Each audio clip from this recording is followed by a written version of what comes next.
2020 అదేవిధంగా వివాహ ధర్మక్షేత్రము అదేవిధంగా నిర్వహించడానికి మనందరం 3 సార్లు పోగలము సరస్వతితో కార్యక్రమం స్టార్ట్ చేద్దాం.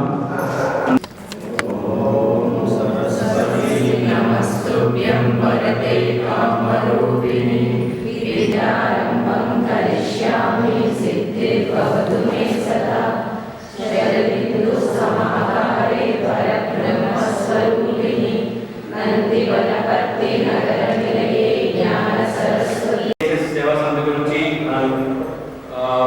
ప్రారంభించడానికి ముఖ్య ఉద్దేశం మనం చేస్తున్న పనులు ఏదనేది దాన్ని ఉద్దేశించి సదాగా మాట్లాడుతున్నాం. ముందుగా వచ్చేసి మండలి వారు ఇన్ఛార్జ్ వారి యొక్క పరిచయ కార్యక్రమం పరిచయం చేసుకున్న మండలి వారు.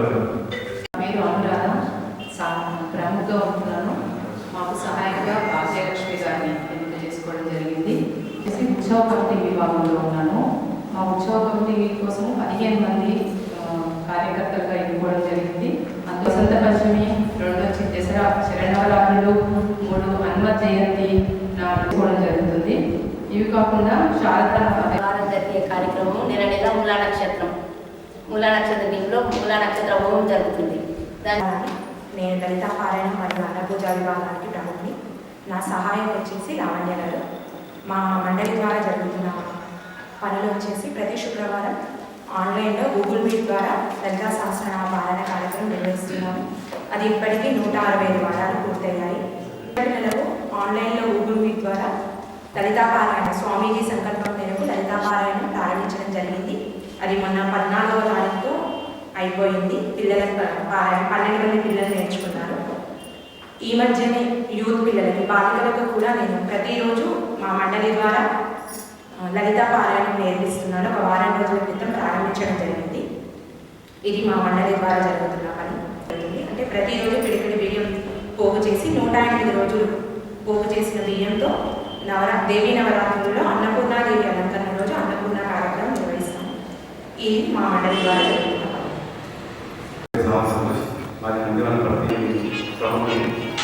నా సహాయక పంతం చెప్పు మీరు చేసే కార్యక్రమాలు వసంత పంచమిలో ప్రతి మండలికి సపోర్ట్గా ఉంటాం. అలాగే దేవీ నవరాత్రి ఉత్సవాలు టైంలో కానీ మొన్న రీసెంట్గా మేమంతా కొత్తగా కొన్ని బతుకమ్మ ప్రోగ్రామ్ అని మైసాసుల సంహారం అని చెప్పి కొత్తగా స్టార్ట్ చేస్తాం. అదే ప్రోగ్రామ్ హనుమాన్ జయంతి ఈ 3 పేర్లు నేను చేసాను. అందరికీ సపోర్ట్ చేయాలి. 15 నుంచి 30 సంబంధించి 2 విభాగాలు కొన్ని ఉత్సవాలకు సంబంధించినటువంటిది, 2 నిత్య పూజ పూజారాశులకు సంబంధించినటువంటిది. దాని నిర్మాణ మండలి చూస్తాము. ఇప్పుడు ఏమైనా గుడికి సంబంధించిన నిర్మాణం ఉన్నా జరగబోయే ఇంకే నిర్మాణం ఉన్నా దాని గురించి ప్లానింగ్ చేస్తున్నాం. తప్పకుండా మన సభ్యుల మారడం అది 2010 గ్రామం వృత్తి రియల్ ఎస్టేట్ వ్యాపారం. నేను నిర్మాణ మండలిలో సభ్యులుగా పనిచేస్తున్నాను. ఆ మండలిలో జరుగుతున్న పని సేవా సంస్థ ద్వారా జరుగుతున్న పనులను ప్రింట్ మీడియా, సోషల్ మీడియా ద్వారా బయటకు చేయడం ద్వారా జరిగిన మొత్తం కార్యక్రమాన్ని వీడియో ఎడిట్ చేసి యూట్యూబ్ మరియు ఫేస్బుక్ ద్వారా అప్లోడ్ చేయడం, వెబ్సైట్ మెయింటైన్ చేయడం, ఆహ్వానం చేయడం, ఆలయ చరిత్రను పుస్తక రూపంలో పొందుపరచడం, ఇవన్నీ కార్యక్రమాలు ప్రచార కమిటీ ద్వారా జరుగుతున్నాయి. ఆర్థిక మండలిలో పనులు, నిర్వహణ కార్యక్రమాలు, ఉత్సవాల కార్యక్రమాలు, అలాగే కన్స్ట్రక్షన్స్ పనులు చేయడం జరుగుతుంది. ఈ 2 పనులు కూడా బ్యాంక్ ట్రాన్సాక్షన్ ద్వారానే నిర్వహిస్తారు. బ్యాంకు సంబంధించి 2 అకౌంట్స్ ఉన్నాయి. అన్ని పనులు కూడా బ్యాంక్ ట్రాన్సాక్షన్ ద్వారానే నిర్వహిస్తారు. ఏళ్ళ ప్రయత్నం తర్వాత పూర్తి మండలిలో ఏర్పాటు చేసి దానికి కొద్ది మంది బాధ్యతలని మన ప్రయత్నంలో కొంచెం సఫలీకృతం నేను అనుకుంటున్నాను. సో దేవాలయ సంకల్పం జరిగినప్పుడే మనం ఒక నినాదాన్ని తీసుకున్నాం. దేవాలయాల్లో మానవ వికాస కేంద్రాలు ఆ పరంపరను కొనసాగిద్దాం. అంటే పురాతన దేవాలయ వ్యవస్థలు ఎటువంటి దేవాలయం వచ్చిన వాళ్ళందరూ కూడా సేవ చేసుకోవాలి. ఇక్కడ ఏ కార్యక్రమం ఉండకూడదు. ధన వీద జ్ఞాన సంపన్నులు ఇట్లాంటి ఏ సంపదలు మన దగ్గర ఉన్నా అందరితో పాటు కలిసి పనిచేయాలని ఒక ఆలోచన తీసుకొని మనం ముందుకు వెళ్ళాలనుకున్నాం. అదే ప్రయత్నం జరుగుతుంది సార్. దేవాలయం నిర్మాణం జరిగిన తర్వాత ఆ వ్యవస్థ నిరంతరం జరగాలంటే ఒక పటిష్టమైన వ్యవస్థ. మన దృష్టిలో వ్యక్తి కంటే వ్యవస్థ గొప్పది. వ్యవస్థని మళ్ళీ మనం కృషి చేయాలి. ఇట్లాంటి వ్యవస్థని మనమే ముందుగా ఏర్పాటు చేసింది కాదు. ఇది ఆరంభంలో చాలా వ్యవస్థలు ఉంటాయి. కానీ మనం ఒక గ్రామంలో ఉన్నటువంటి వాళ్ళు కొంచెం విగ్రహం అయినప్పటికీ కూడా ఈ దేవాలయ వ్యవస్థ కోసం నిస్వార్థంగా నిరంతరంగా పనిచేయాలనే ఒక ఆలోచనతో కొన్ని పద్ధతులు అనుకున్నాం. కొన్ని విధుల కార్యక్రమాలు మన దగ్గర కూడా ఉన్న ఈ ఊళ్ళో సుమారు మనందరూ తెలిసి 45 దేవాలయాలు ఉన్నాయి. కేవలం ఉత్సవాలే జరుగుతుంటాయి. ఇట్లాంటి సమావేశాలు జరగకుండా ఉంటాయి. కేవలం కార్యక్రమాలు పనిచేస్తాం. ఇక్కడ ఏ విధంగా మనం వ్యవస్థ చేస్తున్నామంటే ప్రతిదీ కూడా వ్యవస్థితంగా జరగాలి. అందరూ సమానులే. ధర్మ కార్యంలో దైవ కార్యంలో అందరూ సమానులే. అందరూ సమానులే. ఆచరణకాలను దాంట్లో పనిచేసే వాళ్ళకి విధంగా ఆర్థికంగా సహకరించిన వాళ్ళకి మనం వివరించుకుంటాం. పనిలో కూడా ఒక దేవాలయ వ్యవస్థకి చాలా రకాల పనులు ఉన్నాయి. సో ఆ పనులకు సుమారు ఒక 14 మండలీలు ఉన్నాయి. సో 14 మండలీలలో కూడా ఎవరికి అనుకూలంగా ఉన్నటువంటి వారు పనిచేయడం లేదా వ్యవస్థ దృష్టిగా ఏదో కూడా దానికోసం పనిచేయాలి. ఒక 150 మందితో 14 మండలీలు అనుకున్నాం. గత 3-4 సంవత్సరాల నుంచి ప్రయత్నం చేస్తున్నాం. ఈ రోజు సమావేశం ఏంటంటే ఇక్కడ ఉన్నటువంటి వారు ఇందాక వారు చెప్పినట్టు మొత్తం సంఖ్య ఇస్తే మనకి వాట్సాప్లో సంఖ్య ఉంటే 60 వచ్చింది. రావాల్సిన సంఖ్య ఖచ్చితంగా రావాల్సిన సంఖ్య ఈ మధ్య నేను చూసిన అది ఎవరు ఏ మండలి వారు రాలేదు ఒకసారి మీరే చెక్ చేసుకోవాలి. సో అది ఒక వాటికి రాలేదన్న అమర్లింగ బహుశా ఆదివారం రావాల్సింది. అఖిలవార్త స్థాయి కాబట్టి క్షేత్ర 3 రాష్ట్రాల పట్టణాలు కాబట్టి వాళ్ళ పైన కూడా ఉంటారు. అఖిలవార్త స్థాయిలో 28 మనం ఆదివారం ఎగ్జామిన్ కనుక సడన్గా వాళ్ళకి అఖిలవార్త స్థాయి మళ్ళీ సమయం ఇక్కడైతే సమావేశం జరుగుతుందో వీరపట్నంలో 150 అడుగుల ఆంజనేయ స్వామి విగ్రహ నిర్మాణం కోసం ఏర్పాటు చేసిన ఒక సమితి సమావేశం ఇక్కడ వస్తుంది. అక్కడ కూడా సమావేశం జరిగింది. రెండింటికి కలుస్తున్న మంగళవారమే చేస్తున్నాం. పోషాలు ఇబ్బంది పడి సో అది మనం సో ఇక్కడ ఉన్న మండలిలో ఎవరి మండలి వాళ్ళు ఖచ్చితంగా పనిచేయాలి అని చెప్పి ఒక ఆలోచన ఉన్నాం. అందుకే ఆ మండలి పనులు ఏంటంటే వాడతారు. కొత్త బయటకు మాట్లాడతాము. ఇక్కడ వచ్చి విషయం కొత్త వాళ్ళు ఈ భయం పోవాలి. ఈ వ్యవస్థ మనకు తెలవాలి అంటే విషయం కోసం మనం చేస్తున్నాం. ఎందుకంటే ఉదాహరణకు చాలా దేవాలయాలు చూస్తున్నాం. ఒక కుటుంబం చెందిన దేవాలయం నడుస్తుంది. లేకపోతే ఇంకా డబ్బులు బాగా సమర్పించినటువంటి వాళ్ళ చేతుల్లో వ్యవస్థ నడుస్తుంది. సో ఇక్కడ జరగకూడదనే పూర్తి ప్రయత్నంతో మనలాంటి వాళ్ళందరినీ ఇబ్బంది పడకుండా వ్యవస్థలు బాగుంటాలని ప్రయత్నం. సో మిగతా దేవాలయాలు అన్ఫ్లైన్ చేయాలని చెప్పేసి దాంట్లో 2 విభాగాలు 14 వాటిలో బాగా పనిచేసినటువంటి విభాగాలు 4 మండలి 3 విభాగాలు ప్రచార మండలి, నిర్మాణ మండలి, నిర్వహణ మండలి. ఈ 4 ఎక్కువ పనులు ఉన్నాయి. అవసరాలు చూసినట్టు మండలిలో ఉన్నాయి. సో ఇలాగ వారి ప్రస్తావన చేసినట్టు 3 ఉత్సవాలు మన దగ్గర జరుగుతాయి. ఎవరు ఏ పని చేసినా అలసిపోకూడదు. రెండోది నేనే పని చేసినటువంటి అప్పుడప్పుడు మనకు ఆహారం పెరుగుతుంది. దేవాలయం కోసం నేనే పని చేస్తున్నా లేదా నేను కనిపించిన అన్నటువంటి ఏది కూడా దేవాలయానికి సంబంధించింది మన మనసులోకి రాకూడదు అన్న ఉద్దేశంతో ఈ మండలిల ఏర్పాటు. దాంట్లో మా మండలి విభాగంలో మిగతా విభాగంలో మనటువంటి స్థాయి పనిచేస్తుంది. దీంట్లో వివిధ సామాజిక సంస్థల్లో పనిచేస్తున్నటువంటి వాళ్ళు ఉన్నారు. లేదా ఇతర కొన్ని వ్యవస్థలు పనిచేస్తున్నటువంటి వాళ్ళు ఉన్నారు. ఆర్థిక సమానతలు ఉన్నటువంటి వాళ్ళు ఉన్నారు. వివిధ కులాలకు సంబంధించిన వాళ్ళు ఉన్నారు. ఇవన్నీ దాటి మనం పనిచేయాలనే ఒక వ్యవస్థ కోసమే అటువంటి సందర్భంలో సమాజం కోసం తాపత్రయపడుతూ మనలాంటి అనేక సంస్థలకి మార్గదర్శనం చేస్తూ ఉన్నటువంటి కొన్ని వ్యవస్థలతో మనం అప్పుడప్పుడు వాళ్ళ మార్గదర్శనం చేసుకుంటాం. అట్లానే మనకు తెలిసిన మనకి మార్గదర్శనం చేస్తారు. మార్గదర్శనం చేసిన తర్వాత రాబోయే వసంత పంచమి కార్యక్రమం సందర్భంగా ఇది 2వ సంవత్సరం శారదా నవరాత్రులు కలిసి తెలంగాణ జిల్లాలో ఎవరు చేయట్లేదు అని ప్రారంభం చేసిన సంవత్సరం. ఈ శారదా నవరాత్రుల్లోనే ఇప్పుడు మీరందరూ మండలి క్రమంలో రాసించినటువంటి ఆ పేరు సభ్యులందరూ కూడా స్వామీజీ వచ్చిన రోజు వాటి ద్వారా ప్రతిజ్ఞ చేసి 1 సంవత్సరం పాటు మనం ఇదే పద్ధతిలో ఉన్నాం. ఇప్పుడున్న మండలిలో వాళ్ళు ఇదే మండలిలో ఉంటారు, పర్మనెంట్గా లేదు. వ్యవస్థ దృష్ట్యా మనం మారుతాము. కాబట్టి ఎవరు ఈ మండలి నేను ఈ పని చేస్తాను, లేకపోతే ఈ మండలి కోసమని ఉన్నటువంటి విషయాలు మన లోపల మారుతాం. ఇప్పుడు వ్యవస్థలో నిర్వహణ దాన్ని మార్చు. మాతృ మండలిలో 3 విభాగాలు ఇదే మండలిలో ఉంటారు, వాళ్ళు ఇంకో మండలి మారుతాం. కాబట్టి ఈ మానసిక స్థితి నుంచి కొంచెం మనం బయటకు రావాలి. మనం చేస్తున్నటువంటి పని కూడా ఇట్లా రిపోర్టింగ్ అప్పుడప్పుడు చెప్పాల్సిన అవసరం ఉంటుంది. ఆ సహాయకులు పెట్టినటువంటి కారణం మండలి ప్రముఖులు వచ్చే 6 నెలల లోపల సహాయకులు మనం లేకుండా మన సహాయం మనకు అందరికీ మనం జాగ్రత్త ప్రయత్నం చేస్తాం. ఇది కూడా వచ్చే వసంత పంచమి స్వామీజీ చేత ప్రతిజ్ఞ తీసుకునేటువంటి రోజుకి పూర్తి సంఖ్య మన మండలిలో మనం పడాల్సిన అవసరం ఉంది. దాంట్లో మనం ఇంకా కొన్ని విషయాలు పూర్తిగా తెలుసుకుంటాం. అందరికీ కూడా ఐడి కార్డ్స్ ఇస్తారు. వాళ్ళ ద్వారా ఎక్కడ జరుగుతుంది. ఎందుకంటే చాలా గ్రామాలలో దగ్గర మనం ఇన్ని సమావేశాలు పెట్టుకుంటాం. ధన్మాన పైన వచ్చేసినప్పుడు ఇట్లా చేస్తే బాగుంటుంది, ఎట్లా చేస్తే బాగుంటుంది ఆలోచన చాలా మంది వస్తుంది. మనం ఈ సమావేశాలు పెట్టుకుంటాం, ఇది ఇది చేయాలి నిర్ణయం జరిగిన తర్వాత మనం పెద్ద మనిషి మన కలుగుతున్నాయని ఏమలేకపోతుంది. కాబట్టి ఏది జరగకుండా వ్యవస్థలు ఎవరు ఉన్నారో వాళ్ళ ద్వారా పని చేసుకుంటాం. వాళ్ళకి కొంచెం ఇబ్బంది అవుతుంది, మనకు కూడా కొంచెం ఇబ్బంది జరగచ్చు.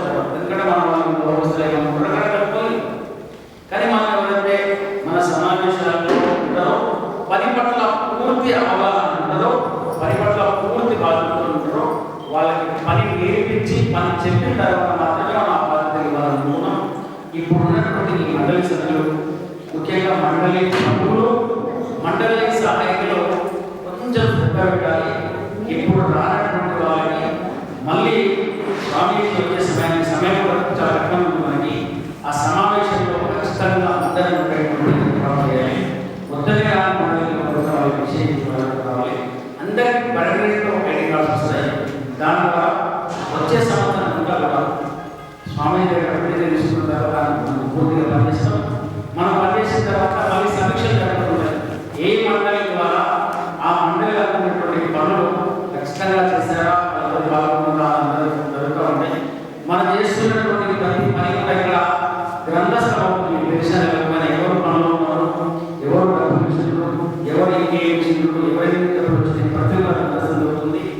ప్రతి ఒక్క పుస్తక రూపంలో పనిచేస్తారు. ఎందుకంటే మనం దేవాలయంగా విద్యా వైద్యం పనిచేయాలన్నా విద్య కాదు పనులు ఉన్నాము.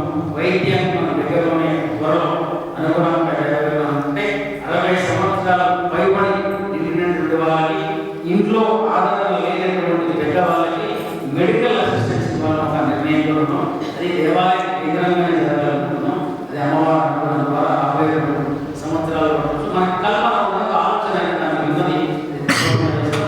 ఈ దేవాలయ కేంద్రంగా మానవ వికాసం జరగాలి, ఇక్కడ నుంచి అందరికీ సహాయం అవుతుంది అనే ఒక విషయం కోసమే మనం ఇంత శ్రమపడుతున్నాం, ఇన్ని బయటలు ఉంటున్నాం, ఇన్ని సమావేశాలు ఉంటున్నాం. ముఖ్యంగా మాతృ మండలి సభ్యులు ఇంట్లో పనులు అర్థం చేసుకుని కూడా ఎక్కువ శ్రద్ధలో వాళ్ళు వెళ్తున్నారు. మిగతా మండలిలో కొంచెం కాన్సన్ట్రేషన్ చేయాల్సిన అవసరం ఉంటుంది. ఇది చేస్తే మనం ఎక్కువ ఉపయోగపడుతుంది. కాబట్టి ఈ తల్లి మండలి, యువజన మండలి కానీ, నిర్మాణ మండలి కానీ, సలహా మండలి కానీ కొంచెం మనం ప్రయత్నం చేస్తాం. విషయాలు ఈ సమావేశం తర్వాత స్వామీజీ ఇప్పుడు మన కార్యక్రమం అనుకున్నాక 1 గంట ఆలస్యంగా చేరుకున్నాము. 10 పెట్టుకోవాలి. మనది పొలిటికల్ పార్టీ సంబంధించిన కార్యక్రమం కాదు. రెండవది ఇంకా ఒకసారి కార్యక్రమం నిర్ణయం అయింది. ఇది నిర్ణయం 15 రోజుల ముందే నిర్ణయం చెప్పేటప్పుడు బహుశా అందరికీ పనులు ఉన్నాయి, అందరికీ పనులు ఉంటాయి. దాన్ని దృష్టిలో పెట్టుకుని వచ్చేసారి మనకి ఏం మనకు ఉండగా దీన్ని దృష్టిలో పెట్టుకుని కరెక్ట్ సమయాన్ని చేసుకుంటే వచ్చిన వాళ్ళకి వచ్చిన వాళ్ళకి ఇబ్బంది ఉండదు, ఆ పనులు చేసుకుని పోవాల్సిన వాళ్ళకి ఇబ్బంది ఉండదు. సమయాన్ని మాత్రం చెప్పిన నిమిషాలు వాళ్ళకి ముందు వచ్చే ప్రయత్నం చేస్తాం. ఎందుకంటే ఇవన్నీ మన గ్రామంలో కనపడదు, అది ముందు చెప్పడానికి కారణం ఏదైనా వచ్చినా కూర్చొని పోతున్నాం కదా, దానివల్ల ఉపయోగం లేదు. మన దగ్గర ఇప్పుడు రాని బాగా ఏ ఉపయోగంలో వచ్చిపోయినట్టే ఉంటాం. ఇన్వాల్వ్ కావాలి, ఏదన్నా పని భుజాలు వేసుకొని మనం వస్తే దాంట్లో సాధారణ వాళ్ళకి మనం మన పని చూసినట్టు ఇతర వాళ్ళు ఇన్స్పైర్. కానీ ఇది మనకు పటిష్టమైన వ్యవస్థ ఇవ్వాలని చెప్పి వారు 3 రాష్ట్రాలలో మన ప్రతిష్టకు సంబంధించిన విషయాలు మాకు చెప్తారు. ప్రేరణ తక్కువ లేకుండా మనం జాగ్రత్తగా అవసరం ఉన్నప్పుడు మళ్ళీ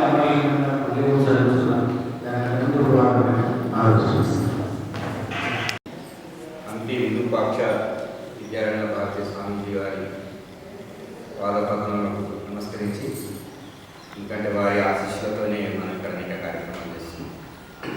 లేదు ఎవరైతే కోరుకోరు బలంగా సంకల్పం చేసి మీ అందరి చేత అందరం కలిసి ఈ పని ఏదైతే చేస్తున్నారో వారు మరియు కార్యక్రమానికి వచ్చినటువంటి కార్యకర్త బంధువుల మాకు అందరూ కార్యకర్తలే కదా, ప్రేక్షకులు ఇవ్వచ్చు. సరే గమనించండి, బాగా చదువుకున్న వాళ్ళు విద్యావంతులే. మన చరిత్రలో 1947లో మనం స్వతంత్రం పొందాము అని మనం చదువు స్వతంత్రం పొందాము పూర్తిగా. కానీ స్వతంత్రం ఎందుకు పోయింది? ఏ జాతులు ఈ దేశం పైన దాడి చేసినాయి? ప్రపంచంలో ఇలాంటి దాడులు అనేక దేశాల జరిగింది. మన దేశం మీద కూడా అనేక రకాల జాతులు దేశం పైన దాడి చేసినాయి. ప్రపంచంలో అనేక దేశాలు వాళ్ళ యొక్క సంస్కృతిని సభ్యతను కోల్పోయాయి. ఉదాహరణకు ఇరాక్, ఇరాన్, మెసోపొటామియా ఇవన్నీ పూర్వపు వాళ్ళ సంస్కృతి లేదు. వాళ్ళ పూర్వపు సంస్కృతి వేరే ఉంది, ఇప్పుడున్న సంస్కృతి కాదు. ఈజిప్ట్ ఉదాహరణ, పిరమిడ్స్ గురించి చెప్పుకుంటాం కదా, ఆ సంస్కృతిని పాటించే వాళ్ళు లేదు. వాళ్ళు పూర్తిగా మతం మారిపోయారు, సంస్కృతిని వదులుకున్నారు.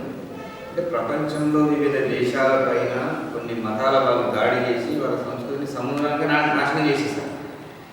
కానీ హిందూ సంస్కృతి మీద కూడా, హిందూ దేశం మీద, భారతదేశం మీద కూడా అనేక దాడులు జరిగాయి. ఈ సమాజం అన్నింటినీ ఎదుర్కొంది. నష్టపోయినాం కానీ మనం కొట్టుకోలేదు. కారణం ఏంటో ఒక్కసారి నేను పరిశీలించండి.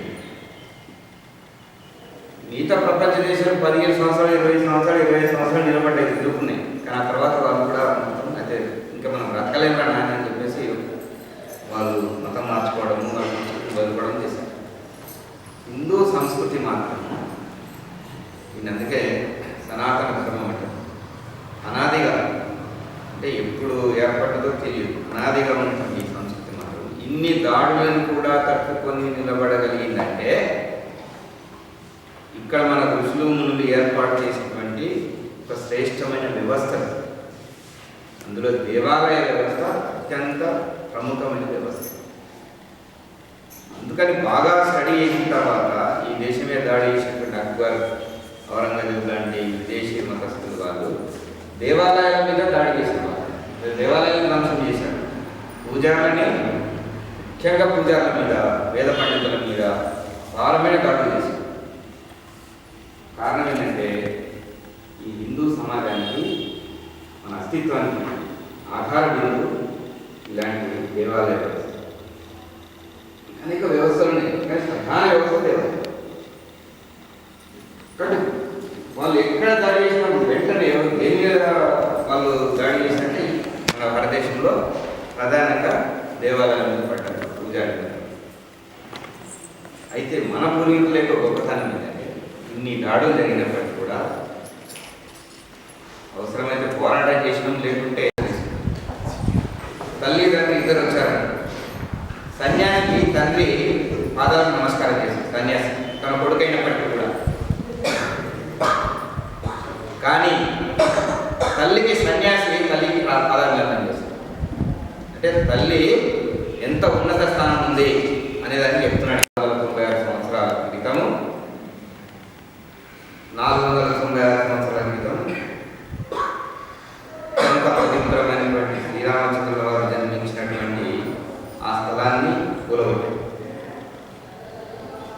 సరే కాశీలో, ఆ తర్వాత మధురలో, ఇట్లా దేశవ్యాప్తంగా జరిగింది. మన గ్రామంలో కూడా జరిగింది అనేక చోట్ల. కానీ 500 సంవత్సరాల క్రితం జరిగినటువంటి ఆ యొక్క దేవాలయాన్ని అప్పటి నుంచి ఇప్పటి వరకు మనం పోరాటం చేస్తూ లక్షల మంది, అసలు మొట్టమొదటి దాడి జరిగినప్పుడే 1.5 లక్షల మంది అప్పుడే చనిపోయారు.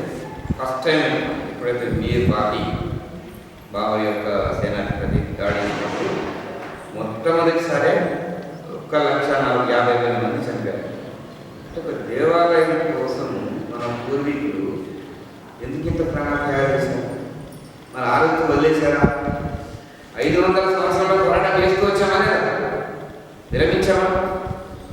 అసలు ఇప్పుడు ఈ తరంలో మనం ఆ మందిరం నిర్మాణం చూస్తామా అని అనుకున్నాం 25-30 సంవత్సరాల క్రితం. ఎందుకంటే ఈ చరిత్ర వింటూ ఉంటే అనిపించింది అసలు ఎక్కడ అవుతుంది, 100 సంవత్సరాలు గడిచిపోయింది, మనం చూస్తామో లేదు అనుకున్నాను. ఎందుకంటే నేను 84 ఈ ఉద్యమం మళ్ళీ స్టార్ట్ అయిన తర్వాత అప్పటి నుంచి నేను అన్ని కార్యక్రమాలు పాల్గొన్నాను. కానీ ఈరోజు మన కళ్ళ ముందర చూసాము మన రామమందిరం యొక్క బాలరాముని యొక్క ప్రాణ ప్రతిష్ఠ కార్యక్రమం. అంటే ఇక్కడ విషయం ఏంటంటే మన పూర్వీకులు ఎప్పుడైతే మందిరాల ధ్వంసం జరిగినప్పుడు కూడా అంతటితో వదిలిపెట్టలేదు. పోయిందిలే వదిలే పోరాటాలు చేశారు, మళ్ళీ నిర్మాణం చేశారు, పోరాటానికి మళ్ళీ గురగొట్టారు, మళ్ళీ నిర్మాణం చేశారు, ప్రాణాలు పోయినా సరే. ఎందుకు? ఈ మందిరాలు మన సంస్కృతికి, మన వారసత్వానికి చిహ్నాలు, మానవ జీవన వికాస కేంద్రాలు. అనేక పనులన్నీ కూడా మన యొక్క సమాజ రచన కూడా మందిరం చుట్టూ అల్లుకొని ఉన్నాయి. అన్ని రకాల డెవలప్మెంట్స్ దీని కేంద్రంగా జరిగింది. కాబట్టి వాళ్ళు మన ప్రాణం ఎక్కడుందో వాళ్ళు గ్రహించారు, వీటి మీదే దాడి చేశారు. వీటిని ధ్వంసం చేస్తే ఈ సమాజాన్ని మొత్తం ఇక్కడ సంస్కృతిని, సభ్యతలను అన్నింటినీ కూడా నాశనం చేసి అనుకున్నారు. కానీ మన ఋషులు, ముందు సాధు సంతులు, ఈ సమాజం కోసం పనిచేసినటువంటి అనేక మంది గొప్ప నాయకులు వాళ్ళందరూ కూడా మన దేవాలయ వ్యవస్థను కాపాడడం కోసం అప్పటి నుంచి ఇప్పటి వరకు కూడా పోరాటం చేస్తూనే వచ్చారు. కొత్త కొత్త మందిరాలు నిర్మాణం చేస్తూ వచ్చారు. అలా మన యొక్క సంస్కృతికి కేంద్రంగా ఉన్నటువంటి, మన జీవన వికాసానికి కేంద్రంగా ఉన్నటువంటి మందిరాల కేంద్రంగా మన హిందూ ధర్మము, సంస్కృతి ఇవన్నీ కాపాడతారు. భగవంతుడు ఎలా సంకల్పం ఇస్తారో ఏమో, ఇన్ని రకాల ఒత్తిడిలో కూడా ఇంత స్పీడ్ యుగం ఈరోజు. ఇటువంటి సమయంలో కూడా మందిరాల నిర్మాణం జరుగుతుందా లేదా? మీరే కట్టుకున్నారు కదా కడితే అమ్మవారి కంప్యూటర్ యుగంలో కూడా అసలు టైం ఎక్కడ ఉందండి, మాకు సమయమే లేదండి అనుకుంటున్నాం. ఇటువంటి పోటీ ప్రపంచంలో కూడా మనం భగవద్గీత దొరుకుతుంది. ఎందుకంటే భారతదేశం ఆధ్యాత్మిక దేశం. దీన్ని వదిలిపెడితే మన యొక్క మనుగడ లేదు. ప్రపంచానికి మనం అందించింది అది. ప్రపంచం కూడా మన వైపు చూసేది దాని కొరకే, డబ్బు కోసం కాదు మనం చూసేది మన వైపు. ఆధ్యాత్మిక కృష్ణ ఏదో ఇక్కడే తీయడానికి ఇక్కడే అవకాశం ఉంది. కాబట్టి అన్ని దేశాల వాళ్ళు మన వైపే చూస్తారు. నిజాయితీ ఉన్నటువంటి, వివిధ మతాల్లో ఉన్నటువంటి, శ్రద్ధ కలిగినటువంటి వాళ్ళు, మానవ జీవనం మీద విశ్వాసం ఉన్నటువంటి వాళ్ళందరూ కూడా ఏం కోరుకుంటారంటే హిందూ సమాజం నష్టపోకూడదు. హిందూ సమాజం అంటే మళ్ళీ ప్రపంచం మళ్ళీ సుఖపడుతుంది, మళ్ళీ ప్రపంచం నిలబడగలుగుతుంది, మానవ జీవితము సరైన పద్ధతులు నడవడానికి అవకాశం ఇచ్చి పురోగమింపజేయగలిగినటువంటి శక్తి, సామర్థ్యము హిందూ సమాజంకే ఉంది. కాబట్టి నిజాయితీగా ఆలోచించేటువంటి ఇతర మతస్థుల్లో ఉన్నటువంటి వాళ్ళందరూ కూడా ఏం కోరుకుంటారంటే సార్ మీ సమాజం కాపాడబడాలి అని వాళ్ళు చెప్తున్నారు. ఈరోజు ప్రపంచంలో అనేక దేశాల్లో మన వైపు చూస్తున్నారు, మన ధర్మాన్ని స్వీకరించే ప్రయత్నం చేస్తున్నారు. ఆఫ్రికాలో, రష్యాలో, ఇంగ్లాండ్ చర్చలప్పుడు ఇరాన్లో అయితే పెద్ద దేవాలయం కట్టారు కదా, చూసారా యూట్యూబ్లో. వాళ్ళ మతానికి సంబంధించిన విషయాలన్నీ వదులుకుంటున్నారు. ఈరోజు ఎందుకు వదులుకుంటున్నారు? మనం పోయి మన మతంలోకి ఉన్నామని చెప్పట్లా. వాళ్ళు అర్థం చేసుకున్నారంటే అత్యంత ఉన్నతమైనటువంటి జీవన వికాసానికి ఉపయోగపడేటువంటి ధర్మబోధ ఎక్కడ జరుగుతుంది అంటే హిందూ ధర్మంలో.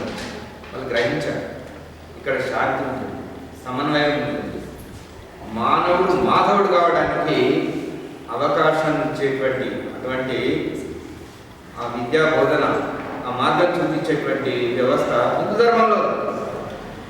కాబట్టి వాళ్ళందరూ కూడా మన వైపు చూస్తున్నారు. ప్రపంచ ఆధిపత్యం కోసమో అధికారం కోసమో మనం మతం పేరు చెప్పి వేరే దేశాల మీద వెళ్ళామంటే ఇక్కడ చరిత్రలో ఉందా? మన మీద దాడులు జరిగితే మనం ఎదుర్కొన్నాం తప్ప మనం ఇతర మతాల మీదకి ఇతర దేశాల మీదకి దేవుని పేరుకొని మనం సాధించాం. ఇంకా వాళ్ళు చేశారు మతం పేరుతో దేవుడి పేరుతోని ప్రపంచాన్ని రక్తసిక్తం చేశారు, కోట్ల మంది హతమార్చారు. కానీ హిందూ సమాజము సర్వే భవంతు సుఖినః సర్వే సంతు నిరామయాః సర్వే భద్రాణి పశ్యంతు మా కశ్చిత్ దుఃఖ భాగవతి. ఇది మన పూర్వీకులు మనకి ఇచ్చినటువంటి సంస్కారం. మన మతం పేరుతో దేవుని పేరుతో ఎవరి మీద దాడి చేయాలి? వరల్డ్ హిస్టరీ చదవండి, ఎక్కడ ఉన్నదండి? మన మీద చేసేద్దాం. రాజ్యం కోసం కావచ్చు, మతం కోసం కావచ్చు, లేకపోతే రకరకాల పేర్లతోని మన మీద దాడులు చేసాం. మనం వాటిని ఎదుర్కొన్నాము, నిలబడ్డాము, నష్టపోయినాం, కానీ కొట్టుకోలేదు. కారణం ఏంటంటే మన పూర్వీకులు, మన ఋషులు, మనందరూ కూడా మనకు ఒక శ్రేష్టమైన జీవన పరంపరనిచ్చారు, సంస్కృతిని ఇచ్చారు. అందులో అత్యంత శ్రేష్టమైన వ్యవస్థ మన దేవాలయం. కాబట్టి దీన్ని మనం కాపాడుకోవాలి. దేశవ్యాప్తంగా ఈరోజు, దేశవ్యాప్తంగా ప్రపంచవ్యాప్తంగా ఈరోజు హిందూ వేవ్ విప్లవం ప్రపంచవ్యాప్తంగా హిందూ సమాజం ఎక్కడున్నా సరే మేల్కొంటుంది. మన శ్రీరాముని యొక్క బాలరాముని యొక్క ప్రాణ ప్రతిష్ఠ రోజైతే మేము కూడా ఎవరు ఊహించలేదు. పార్టీలకు అతీతంగా, వర్గాలకు అతీతంగా స్త్రీ పురుషులు అందరూ కూడా ఎక్కడెక్కడ అన్ని చోట్ల మొత్తం దేశంలో పండుగ చేసుకున్నారు. లేదు ఇక్కడ కూడా చేసుకున్నారు. అసలు నేనైతే 13 జిల్లాలో తిరుగుతున్నాను. అక్కడ ఏ ఆర్గనైజేషన్ లేదు, కానీ ప్రతి దేవాలయంలో అన్నదానం. ఎవరు చెప్పారు? వాళ్ళందరూ వాళ్ళు చేశారు. ఆ రోజు ఆ ప్రతిష్ట కార్యక్రమం ప్రత్యేక ప్రసారం చూద్దామని చెప్పి ఆ టీవీ స్క్రీన్స్ కోసం పోతే ఎక్కడ లేవు, నో స్టాక్. డీజేలు కావాలని పిల్లలు ఆ ఉత్సాహంతో రాముని పాటలు పెట్టుకొని డ్యాన్స్ చేద్దాం అనుకున్న వాళ్ళు డీజేల కోసం పోతే డీజే లేవు, దొరకలే. ఎంత ఉత్సాహం! సామాన్య ప్రజల నుంచి కోటీశ్వరుల వరకు ఎన్నడూ కూడా సమాజంలో వచ్చి ఇట్లా 4 అడుగులు పక్కింటికి వెళ్ళినటువంటి వాళ్ళు కూడా శ్రీరాముని యొక్క అక్షతాలు ఎత్తి మీద పెట్టుకొని ఇంటికి తిరిగారు. కోటీశ్వరులు వాళ్ళ జీవితంలో ఎన్నడూ ఇట్లా బయటకు వచ్చి తిరిగిన వాళ్ళు కాదు. అత్యంత వైభవంగా ఈరోజు హిందూ సమాజం చేసుకుంది. దానికి ఎవరో ఒక్కరు కారణం కాదు. హిందూ సమాజంలో వచ్చినటువంటి చైతన్యం. ఈరోజు హిందూ సమాజం ప్రపంచం మన వైపు చూస్తున్నది. వివేకానందుడు ఈ మాట ఎప్పుడో చెప్పారు. ప్రపంచంలో మళ్ళీ హిందూ సమాజము విశ్వగురు స్థానాన్ని ఆక్రమించుకుంటున్నది. రాజ్యాధికారం కోసం కాదు, విజ్ఞానాన్ని అందించడం కోసం, జ్ఞానాన్ని ఇవ్వడం కోసం. ఆ రకమైనటువంటి ఒక శ్రేష్టమైనటువంటి పని మీరు ఏం ఊహించుకొని ప్రారంభం చేశారో ఏమో తెలియదు, కానీ అత్యంత ఉన్నతమైనటువంటి కార్యం ఇక్కడ ప్రారంభం. ఇలా ప్రతి గ్రామంలో జరిగింది. ఇక్కడ నుంచి అన్ని చోట్లకు ఈ వెలుతురు వెళ్ళాలి. ఇది సామాన్యమైన పని కాదు. మీరు ఇవన్నీ ఊహించలేకపోవచ్చు నేను చెప్పేయాన్ని, కానీ జరుగుతూనే లేదు. ఒక్కొక్క చోట ఒక్కొక్క రకంగా జరుగుతుంది. కానీ అత్యంత ఉన్నతమైనటువంటి ఒక శ్రేష్టమైనటువంటి కార్యాన్ని ఇక్కడ మన గ్రామంలో ప్రారంభం చేశాం. పేరు సంకల్ప భవన్. సంకల్ప భవనం అనేది పేరు పెట్టారు. ఇక్కడ ప్రతి 3 సార్లు వివిధ విషయాలపైన విద్యాభ్యాసం అప్పుడు చిన్నపిల్లలు సంకల్పం, తర్వాత దసరాకు పెద్దవాళ్ళకి జయంతికి. ఎందుకంటే ఏ వర్గాన్ని వదిలిపెట్టలేదు, అందరి పత్రం ఉంటుంది. అవునా కదా? సమాజ నిర్మాణంలో ఏ సమయంలో అందవలసినటువంటి జ్ఞానము ఆ సమయంలో అందాలి, ఏ సమయంలో చేయవలసిన సంకల్పం ఆ సమయంలో చేయాల్సిందే. సమయం దాటిన తర్వాత వెనక్కి రాదు, ఇంకా మన కోసం ఆగదు. ఏ వయసులో జరగాల్సిన ఏ వయసులో జరగాలి. అందుకని అప్పుడప్పుడు నన్ను పెద్దవాళ్ళు చెప్తారు, ఇప్పుడు ఆలస్యంగా వివాహాలు చేస్తారు, దానివల్ల చాలా నష్టం జరుగుతుంది. వాస్తవానికి ఏ వయసులో జరగాల్సిన ఏ వయసులో జరగాలి. సైన్స్ అది చాలా ఇబ్బందులు ఎదుర్కొంటున్నారు. ఇవన్నీ మీకు తెలుసుకుంటున్నారు. మనసు యొక్క మన నిర్ణయాలు కూడా ఏ వయసులో జరగాల్సిన నిర్ణయాలు ఆ వయసులో జరగాలి. ఇప్పుడు నేను కాలేజీ పోతాడు కుదరదు. అరే కాలేజ్ లైఫ్ అద్భుతంగా ఉంది, అప్పుడు నేను సరిగ్గా చదవలేకపోయాను, ఇప్పుడు చదువుతాను కుదరదు. అయిపోయింది, టైం గడిచిపోయింది. ఎప్పుడు జరగాల్సినప్పుడు జరగాలి. సమాజ శ్రేయస్సు కోసము, జీవితాన్ని ఉన్నతమైన చేసుకోవడం కోసము ఎప్పుడు ఏ సంకల్పం చేయాలో చేయాలి. చక్కటి ఆలోచన. కాబట్టి ఇక్కడ మీరు ఒక పద్ధతిలో కొన్ని పనులు నిర్ణయం చేసుకున్నారు. పనులు కూడా ఎవరో ఒకరి కేంద్రంగా కాకుండా అందరూ విభజన చేసుకున్నారు.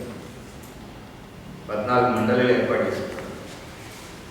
దీనికి దాన్ని వీళ్ళు ఎవరు తక్కువ కాదు, ఎవరు ఎక్కువ కాదు. ప్రతి పనికి మనిషి కావాలి, కార్యకర్త. ప్రతి కార్యకర్తకు పని ఉండాలి.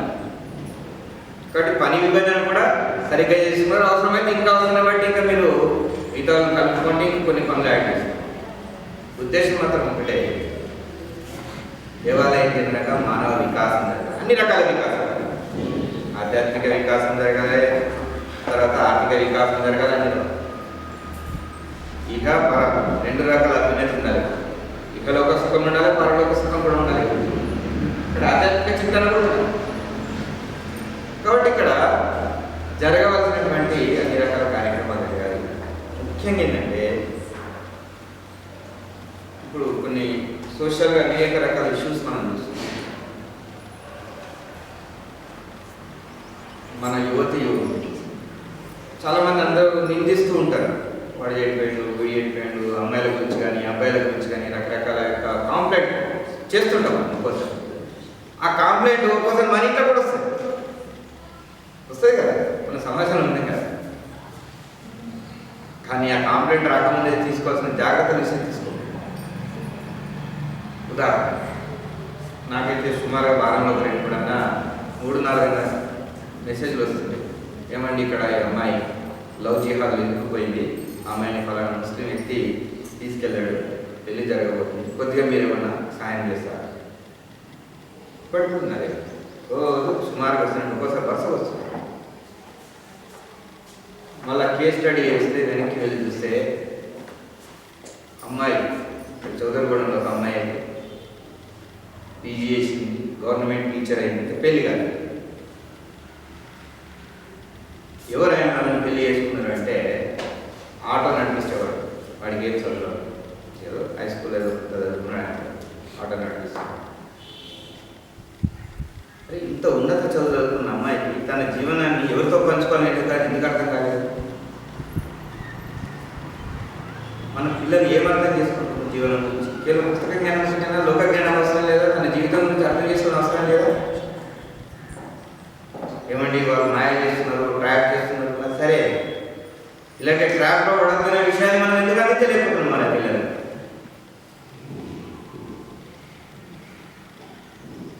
ఇలాంటి సంఘటన కుప్పలో ఫేమస్ డాక్టర్ రోజు ₹1,00,000 సంపాదించారు.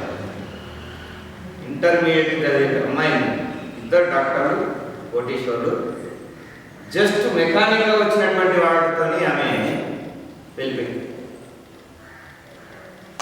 నేను ఈ విషయాలు ఎందుకు చెప్తున్నానంటే నిత్య జీవితంలో మన సమాజాన్ని జాగృతం చేసే బాధ్యత మనందరినీ గుర్తు చేస్తున్నాను. ఇది మన ఇంటికి కూడా వస్తుంది, రాదని ప్రవచించాలి. ప్రతి మన యొక్క సమాజ వికాసంలో వచ్చేటువంటి ప్రమాదాన్ని గుర్తించాల్సిన బాధ్యత మనందరిది. సమాజం ఉంటేనే మనం ఉంటాము. యువకులు పిల్లల గురించి కూడా వాళ్ళు ఎన్ని రకాల తప్పుదోవలు పడుతున్నారు. నా పిల్లలు కూడా యువకులు అనేక రకాల దుర్వ్యసనాలకు గురవుతున్నారు లేదా? మన ఇంట్లో పిల్లవాడు చిన్నగా ఉన్నప్పుడే ఏ సంస్కారాన్ని అయితే అందించాలో అది అందించలేకపోతున్నామే. ఆ విషయాలు అందించినప్పుడు అదే పిల్లవాడు రేపు యువకుడు ఒకడు అదే పిల్లవాడి కారణంగా అనేక రకాల ఒకవేళ సంస్కారం అయితే వికృతమైన పనులు సమాజంలో జరుగుతుంది. కాబట్టి ఏ వయసులో పిల్లలకి ఏ సంస్కారం అయితే అందాలో అది మనం సరిగ్గా మన కుటుంబాల్లో అందించేటువంటి బాధ్యత అనేది దానికి కూడా ఈ కేంద్రంగా మనం కనీసం ఉండేది. ఇలాంటి సమాజానికి అవసరమైన విషయాలని ఇలాంటివి చెప్పడం వల్ల ఇంకేదో ఇవన్నీ ఎందుకండి మనకు అని అనుకోకండి. ఇవన్నీ తెలియకపోతే మనమే నష్టపోతున్నాము. ప్రాక్టికల్గా జరుగుతున్న విషయాలంటే ఇవి.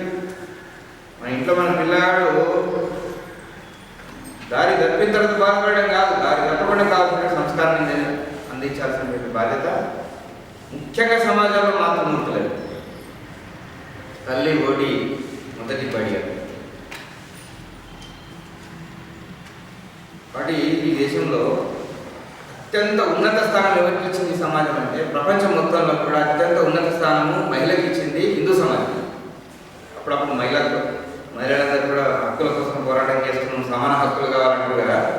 సమాన హక్కులు కావాలని పోరాటం చేస్తే మిమ్మల్ని మీరు తగ్గించుకున్నట్లయితే. ఎందుకు చెప్పినా ఈ దేశంలో హిందూ ధర్మంలో హిందూ సమాజంలో మహిళకు ఒక అడుగు ఇంకెక్కువ ముందు స్థానం ఇచ్చింది సమాజం. చదువు కావాలంటే సరస్వతి మాత రూపంలో వస్తుంది, డబ్బు కావాలంటే లక్ష్మీ రూపంలో అమ్మవారిని వస్తుంది, శక్తి కావాలంటే దుర్గామాత రూపంలో అమ్మవారిని వస్తుంది.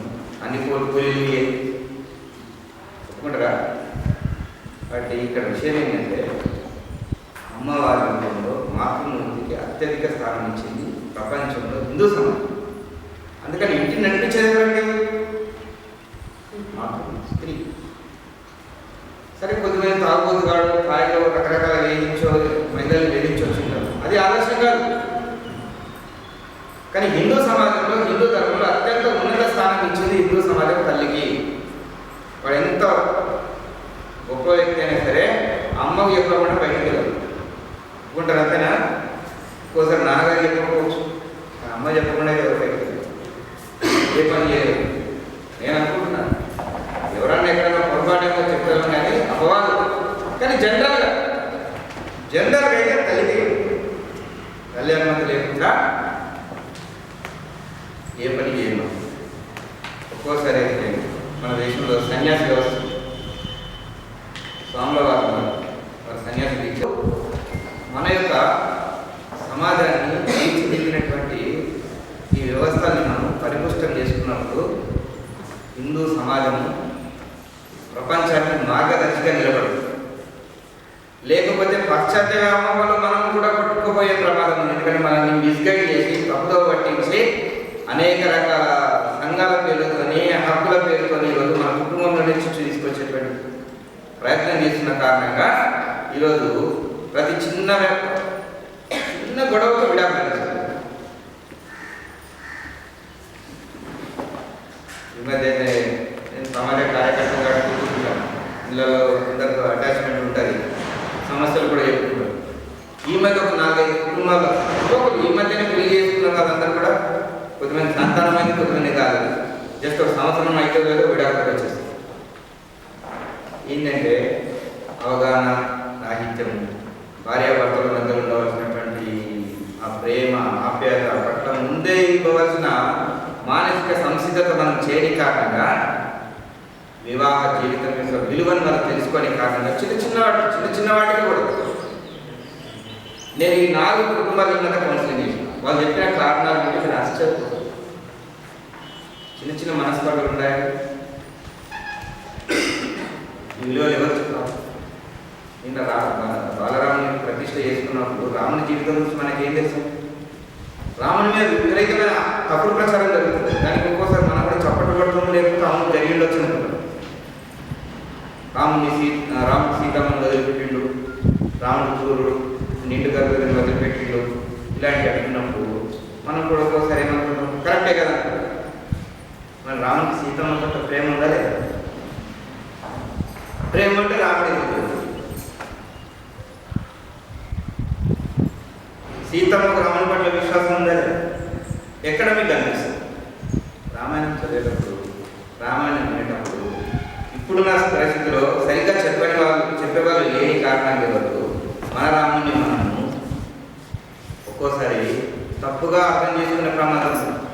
అట్లా అర్థం చేసుకున్న మహిళలు కూడా ఒక కార్యక్రమంలో ఒక ఆమె నేనంతా శ్రీరామచంద్రుని గురించి మొత్తం విషయం చెప్తే వాళ్ళిద్దరూ వ్యతిరేకించేవాళ్ళు.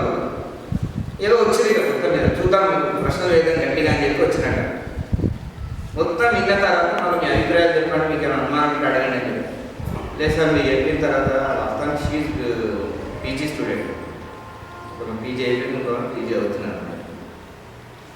వాస్తవాన్ని నాకు ఇంతవరకు విషయం తెలియదు, కానీ రాముడిని చాలా కోపం పడింది. వాస్తవం నాకు తెలియదు సార్. వాస్తవం ఏంటి? ఉదాహరణకి ఒకటి గుర్తు చేస్తాను. శ్రీరామచంద్రుడు సీతమ్మను వదిలిపెట్టినప్పుడు ఒక రాజధర్మంగా, ఒక దుష్ప్రచారం జరుగుతున్న కారణం రాజధర్మంగా మాత్రమే వారు అత్యంత ప్రేమతో ఉన్నటువంటి నా హృదయంలో ఉన్నటువంటి సీతమ్మను వదిలిపెట్టవలసినటువంటి అనివార్య పరిస్థితి వస్తుంది. కానీ సీతమ్మను హృదయం నుంచి వదిలిపెట్టలేదు, శారీరకంగా వారు దూరమైంది. సీతమ్మ గౌరవం పెంచినందుకు మాత్రమే వదిలిపెట్టేది తప్ప తాను కోరుకుంటే వాడేవాడంటే నేను వాడిని శిక్షిస్తా, సమాజంలో ఎటువంటి అపవాదం రాకూడదు, తప్పుడు ప్రచారాలు జరగకూడదు, తప్పుడు మార్గంలో సమాజం జరగకూడదు. ఎందుకంటే ప్రతివాడ న్యూస్ టాక్ ఏం మొదలు పెట్టిండు, ఎక్కడో సంవత్సరం తీసుకొచ్చినప్పుడు రాముడు ఈయన దేవుడు ఏంటి, ఈయనేం రాదు అనేటువంటి టాక్ స్టార్ట్ అయ్యింది. రామాయణ యువత అని జరుగుతుంది. కానీ సమాజంలో ఒక విపరీత పరిస్థితి నిర్మాణం కావచ్చు. ఇక్కడ సీతమ్మను శ్రీరాముడు వదిలిపెట్టి, రాముడు వదిలిపెట్టిన తర్వాత రాముడు రాజమహల్లో ఉన్నప్పటికీ కూడా రాముడు కటిక నేల మీద పడుతున్నాడు. సీతమ్మ అక్కడ ఏ జీవనం గడిపిందో రాముడు ఇక్కడ అదే జీవనం గడిపిండు. సీతమ్మ అక్కడ దుంపలు తింటే రాముడు కూడా ఇక్కడ దుంపలే తిన్నాడు. పంచపక్ష పరమాన్నాలు భుజించలేదు, పట్టు పరుపు మీద పడుకోలేదు. సీతమ్మ తన హృదయం నుంచి సీతమ్మ ఎప్పుడు తీయలేదు. తలుచుకుంటే సీతమ్మనే నిద్రపోయిన ఏ పని చేసినా సీతమ్మను వదిలిపెట్టలే. సీతమ్మ కూడా రాముని వదిలిపెట్టి అక్కడ ఉండలే. అందుకని పెళ్లి కాగానే మీరు ఇద్దరు సీతారాముల వల్ల జీవించండి అంటారు. అంటే సీతారాముల వల్ల జీవించండి కష్టాలు పాల్గొమని కాదు, అత్యంత ప్రేమతో ఉండాలి. ఒకరి మీద ఒకరికి అత్యంత విశ్వాసం ఉండాలి. అంతేగాని రాముడు అనుకుంటే ఇంకో ఆమెను పెళ్లి చేసుకోవచ్చు అంటే రాదు, చేసుకోవచ్చు కదా. అసలు సీతమ్మని ఎక్కడో రావణాసుడు ఎత్తుకోకపోతే ఆమె వెతుకుంటే ఎందుకు నిజంగా ఆమె పట్ల ప్రేమ లేదు. అసలు రాముడు ఎక్కడున్నాడో తెలుసు. సీతమ్మకు లంకలో తెలియదు ఆమె, రాముడు వస్తాడో లేదో తెలియదు. ఇలా సెల్ ఫోన్ లేసి మాట్లాడుకున్నామండి. కానీ సీతమ్మకు రాముడి మీద ఎంత విశ్వాసం ఉందంటే రావణాసుడు వచ్చి రోజు భయపెట్టేస్తున్నాడు.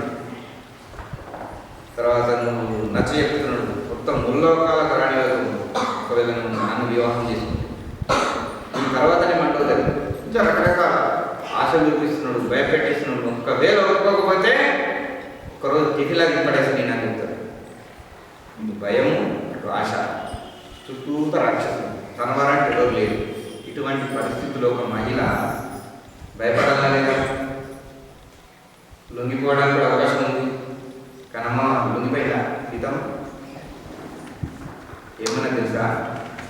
గడ్డి పరక తీసాడు ముద్ర వచ్చి నీ బతుకు గడిపోస్తూ సమానం. రామాయణంలో శ్లోకాలు చదవండి ఒకసారి. నీ బతుకు గడిపోతూ సమానం. ఇది ధైర్యం. ఈ దేశంలో ఉన్నటువంటి మహిళకు ఉండవలసిన ధైర్యం అది. ఇది రామాయణం, ఇది విశ్వాసం. ప్రేమ అంటే విశ్వాసం అంటే అది ఉన్నప్పుడు విడాకులు, అది ఉన్నప్పుడు మనస్పర్ధలు రావు. కొన్ని తప్పులు జరగవచ్చు, భార్యాభర్తల మీద మధ్యలో కూడా కొన్ని మాటలు విభేదాలు రావచ్చు. కానీ హృదయంలో మాత్రం అప్పుడు విడాకులు. అందుకని ఒకసారి పెళ్లి చేసుకున్న తర్వాత చచ్చిపోయిన వరకు కలిసి ఉండేటువంటి వ్యవస్థ భారతదేశం అంటే వివాహ వ్యవస్థ. అవునా కాదు? ప్రపంచంలో అత్యంత శ్రేష్టమైన కుటుంబ వ్యవస్థ అని ఎవరు? మార్గరెట్ థాచర్ ఒకసారి మన కార్యక్రమానికి వచ్చి అని మాట్లాడుతూ ప్రపంచానికి ఒక గొప్ప విలువనిచ్చింది హిందూ సమాజము కుటుంబ వ్యవస్థ అని చెప్పినాను. ఎందుకంటే మనల్ని స్టడీ చేసామని చెప్పిన మాట. దీన్ని కాపాడుకోవాల్సిన బాధ్యత మనది. పిల్లలకు ముందు నుంచే ఇట్లాంటి విషయాలు అర్థం చేసిన బాధ్యత మనందరం. అప్పుడు మన సమాజము శక్తివంతంగా నిలబడుతుంది. లేకపోతే చిన్న వయసులోనే నానా రకాల ఇబ్బందులు పాలవుతున్నాం. ఇది మనం అర్థం చేసుకోవాలి. కాబట్టి శ్రేష్టమైన జీవన విలువని చెప్పేటువంటి వ్యవస్థ పూర్వకాలం దేవాలయ కేంద్రంగా జరిగేది. నాకైతే నేను 4వ తరగతి 5వ తరగతి 3వ తరగతి నుంచి చిన్నప్పటి నుంచే ఊహదేవనప్పటి నుంచే మా ఊళ్ళో సంవత్సరాలకు 15 రోజులు రామాయణం చెప్పేవాడు. ఎక్కడికి వస్తున్న పెద్ద మనిషి నాకు తెలియదు, కానీ నాకు ఇంకా చదువు కూడా అప్పుడే కదా ఏం తెలియదు. చదవడం అలవాటు ముందే రామాయణం తెలిసిన నా వ్యక్తిగత జీవితం చెప్తున్నాను. నాకు రామాయణం ఎందుకు పరిచయం అంటే నాకు చదువు కూడా ఇంకా అంత పట్టలేదు, తెలియదు. నాకు రామాయణం తెలుసు, కథ తెలుసు, సత్యహరిచంద్రుడి గురించి తెలుసు. అబద్ధం చెప్పకూడదు. ఎందుకంటే మా ఊళ్ళో నాటకాలు వేసి దేవాలయం కేంద్రంగా ఊరు కథలు ఊళ్ళ కథలు ఇవన్నీ జరిగాయి. కాబట్టి గ్రామంలో ఉన్నటువంటి వ్యక్తులకు చదువు రాకపోయినప్పటికీ కూడా జ్ఞానం ఉంటుంది. చదువుకున్న వాళ్ళకి జ్ఞానం ఉంటుంది. ఎలా బతకాలి, ఇంత సంపాదించినప్పుడు తింటుంది. ఏమండి తిండి తినడము, జన్మెత్తడము, పెళ్లి చేసుకోవడం, సంతానం కనడము, చివరి చనిపోవడం, పశువులు కూడా చేస్తున్నాయి కదా. మానవులకు పశువులకు తేడా మనకున్న జ్ఞానమే. మన ఊర్లలో జరిగేటువంటి దేవాలయ కేంద్రంగా జరిగేటువంటి వివిధ కార్యక్రమాల కారణంగా ఈ దేశంలో సామాన్య వ్యక్తి కూడా ధర్మం తెలుసు. ఈరోజు బాగా జరుగుతున్నారు మన పిల్లలు, కానీ ఎలా జీవించాలో తెలియనటువంటి పరిస్థితి ఈరోజు చాలా మందిలో చూస్తున్నాం. అందరే కాదు, నేను అందరికీ వర్తించాను, కానీ చాలా మందికి మనం ఎటు ప్రయాణం చేస్తున్నాం జీవితంలో అనేది కూడా తెలియని పరిస్థితి ఉంది. ఈరోజు చదువులు, పిహెచ్డీలు, ఇంజనీరింగ్లు, డిగ్రీలు, ఎంబీబీఎస్ సామాన్య విషయాలు తెలియదు. కారణము ఎక్కడైతే జీవన విలువలు చెప్పాలో ఆ వ్యవస్థలో మనం కోల్పోతున్న కారణంగా. కాబట్టి దేవాలయం అంటే ధర్మాన్ని, సంస్కృతిని ఒక తరం నుంచి ఇంకో తరానికి అందించేటువంటి కేంద్రంగా ఉండాలి. అలాంటి కార్యక్రమాలు కూడా ఇలాంటి చోట జరుగుతాయి. టెక్నికల్గా కార్యక్రమాలు చేసుడు కాదు, జ్ఞానం అందాలి. దానికోసం అలాంటి కార్యక్రమాలకు ఇక్కడ మనం రచన చేసుకోవాల్సిన అవసరం ఉంది. చిన్న వాళ్ళకు వాళ్ళ స్థాయిలో అందాల్సిన విషయాలు వాళ్ళకు, పెద్దవాళ్ళకు వాళ్ళ స్థాయిలో వాళ్ళకు అందాల్సిన వాళ్ళ బాధ్యత ఆ టైంలో ఉంటుంది. యువకుడిగా తన వయసులో ఏం చేయాలి, ఇలా అన్ని వయసుల వరకు అన్ని రకాల సంబంధించినటువంటి విజ్ఞానాన్ని అందించేటువంటి వ్యవస్థలు కూడా దేవాలయ కేంద్రంగా బహుశా మీరు అవన్నీ కూడా ఆలోచిస్తున్నాను. మరి రామాయణము, భారతము, భగవద్గీత ఇట్లాంటి పుట్టింటి పురాణాలు కాదండి, మన జీవన వ్యవస్థ. భగవద్గీత అర్థమైతే ప్రపంచంలో ఇంకెవరు దేనికి భయపడరు, ఇంకెటు దూరడు. ఎన్ని రకాల గుణాలు నేను చూడండి. అద్వైత, సర్వభూతానం, మైత్రకరణ, యోచ, నిధనో, నిరహంకార, సమదుఃఖ సుఖక్షమి, సంతుష్ట సతతం యోగి, యథాత్మ దృఢ నిశ్చయ, మయ్యర్పిత మనోబుద్ధి, యోగభక్త సమయప్రియ. అంటే భగవంతుడు శ్రీకృష్ణ పరమాత్మ భక్తి యోగంలో ఏ విషయం చెప్పాడు చూడండి. నాకు ఎటువంటి వాళ్ళు ఇష్టమయ్యా అంటే 30-35 గుణాలు చెప్పాడు కదా. అద్వైత, సర్వభూతానం, మైత్రకరణ, యోచ, ఏ ప్రాణి పట్ల ద్వేషభావం, మిత్రభావం ఉండాలి, కరుణభావం ఉండాలి, అహంకారం, మమకారం వీటిలో పరిచయం కదా. మమకారం అలానే ప్రేమ ఉండదని కాదు. కష్టం వచ్చినా సుఖం వచ్చినా సమానం ఉండాలి. అదే ఎట్లా సాధ్యమైందంటూ కానీ కష్టసుఖాలు రావండి. కష్టం మునిగిపోయి కరెంట్ తీగ పట్టుకుంటాడు ఎట్లయితే కష్టాలు రావా? ఎవరికన్నా రానని చెప్పగలుగుతారు. అన్ని స్థాయిలకు అన్ని సమయాల్లో ఈ సమయాన్ని బట్టి కష్టం వస్తుంది. అది శాశ్వతం కాదు. సుఖం కూడా శాశ్వతం కాదు. ఇప్పుడు మీకు సుఖం ఉండవచ్చు, అది పర్మనెంట్ కాదు. అందుకని కృష్ణ పరమాత్మ ఏం చేస్తామా దుఃఖ సుఖక్షణి, కష్టం వచ్చినా సుఖం వచ్చినా సమానం కాదు. క్షమాగుణం కూడా ఉండాలి. తప్పులు చేయమండి, తప్పులు చేయగానే మొత్తం విరుచుకుపడి ఘర్షణ పడాలి. ఇంట్లో క్షమాగుణం ఉండాలి. కౌశల్యదేవి కైకేయిని లభిస్తుంది. మీరు గమనించండి, రామాయణంలో పూర్తిగా వినాలి మీరు. ఇద్దరు తల్లులు ఒకటే గదిలో ఉన్నారు. భరతుడు వచ్చిండు, ఎందుకంటే ఆయనకి ఏం తెలియదు. రాముడు అడవి పంపించేసిండు, ఆయన అక్కడ లేనప్పుడు. కానీ అందరూ భరతుని కారణంగానే రాముడు అడవిలో పదయ్యిండు, తండ్రి చనిపోయిండు అని అందరూ దొంగలాగా చూస్తున్నాయి. ఆ సమయంలో భరతుడు వచ్చి అన్ని సమాచారం తెలుసుకుని కుమిలిపోతాడే. చివరికి ఏం నిర్ణయం చేసినంటే, రాముడు పెద్దవాడు, రాముడే రాజ్యానికి అధికారి, రాముడు ఎటువంటి తప్పు చేయడం, ఆయన వనవాసం చేయడానికి అవసరం లేదు, వాడు రాముడిని తీసుకొద్దామని అందరికి నాకు చెప్తాడు. చెప్తే ఏం చేసినంటే, ముగ్గురు తల్లులు ఒకటే గదిలో ఉంటారు, వాళ్ళ దగ్గరికి వస్తారు. పోయి డైరెక్ట్ కౌశల్యతో సుమిత్రతో మాట్లాడతాడు, కైకేయితో మాట్లాడతాడు. ఏమని చెప్తాడు? రాముడిదే రాజ్యం, రాముడే రావాలి, రాముడే పరిపాలించాలి, రాముడు ఎటువంటి తప్పు చేయలేదు, రాముడికి ఎటువంటి అన్యాయమైన శిక్ష అవసరం లేదు, కాబట్టి రాముడిని తీసుకొద్దామమ్మా అని చెప్పి కౌశల్యతో చెప్తే, సరే నాయన నీ ఇష్టం అని చెప్తుంది కౌశల్య. సుమిత్ర తలకాయ అని చెప్పి వెనక్కి పోతుంది. వెనక్కి తిరిగిపోతుంటే కైకేయి ఏమంటారు? కైకేయికి రమ్మని చెప్పలేదు, నేను కూడా వస్తానంట. అనగానే ఒక్కసారి భరతుడు కోపంతో వెనక్కి తిరిగి, నీకు హక్కు లేదు, ఇవన్నిటి ఈ కష్టాలన్నిటికీ కారణం నువ్వే, నా తండ్రి చనిపోవడానికి కారణం లేదు, నా తండ్రితో సమానమైన అన్నని అడుగు పాలు చేసిన నువ్వే, కాబట్టి నీకు హక్కు లేదు, నువ్వు రావద్దు కోపంతో. ఇప్పుడు కౌశల్యదేవి ఏమంటే తెలుసా? అరే కైకేయి రాముని తల్లిరా, రాముని తీసుకొచ్చే బాధ్యత హక్కు కైకేయికి ఉందండి. ఇది కలుపుకోలుతనం. మరి కైకేయి ఎటువంటిది? రాముడు మొత్తం ఆమె దగ్గరనే ఎదిగింది కదా. ఇది విచిత్రం చూడండి. ఏ కైకేయి అయితే తన కొడుకు కంటే రాముడిని దగ్గర పెట్టుకుని పెంచుకున్న తల్లి ఆ సమయం అట్లా వివరించింది. ఇక మధ్యలో మందరాలు కూడా వస్తుంది మన దగ్గర జరుగుతాయి. ఏ మందరం వస్తుందో తెలియదు మీకు, కొద్దిగా పరిశం కావాలి, ఇక జాగ్రత్తగా ఉండాలి.